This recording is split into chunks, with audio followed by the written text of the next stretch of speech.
નમસ્કાર, આપ જોઈ રહ્યા છો નેશન પ્લસ ન્યૂઝ. હું છું આપની સાથે હેતલ ભગત. રાજકોટના હનુમાન મઢી ચોક પાસે આવેલ રંગ ઉપવન સોસાયટીમાં દારૂડિયાનો ત્રાસ સામે આવ્યો છે.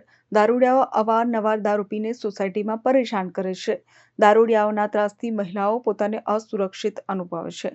અગાઉ પણ આગેવાનોએ ત્રાસથી મુક્તિ અંગેની બાહેધરી આપી હતી, ત્યારે કોર્પોરેટર ધારાસભ્યને આ અંગે અનેક વખત રજૂઆત કરવામાં આવી છે. મારું નામ ભદ્રેશ ગાંધી છે. અમે અહીંયા રંગુપન સોસાયટીમાં રહીએ છીએ અને અહીંયા ઘણા સમયથી દારૂડિયા લોકોનો ત્રાસ હોય છે. ગમે ત્યારે બપોરે રાત્રે ઘર પાસે આવીને સૂઈ જાય છે અને ઘરના દરવાજા ખખડાવે છે, પૈસા માંગે છે. લેડીઝ લોકો ઘરની બહાર નીકળી શકતા નથી. તો તંત્ર પાસે ઘણી વખત અમે રજૂઆત કરેલી છે, પણ જે તે સમયે એક્શનમાં આવી જાય છે. પછી કોઈ કાયમી ધોરણે પગલાં લેવાતા નથી. તો અમારા રહેવાસીઓની એવી માંગ છે કે કાયમી ધોરણે આનો ઉકેલ આવે.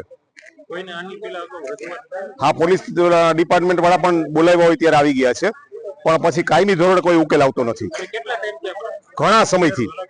Dhaval Gondela, Nation Plus News, Rajkot. સમાચારોનો સતત અપડેટ મેળવવા માટે અમારી નેશન પ્લસ ન્યૂઝની યુટ્યુબ ચેનલને સબસ્ક્રાઇબ કરો, બેલ આઇકન દબાવો અને જોડાયેલા રહો ફેસબુક, ઇન્સ્ટાગ્રામ અને ટ્વિટર પર.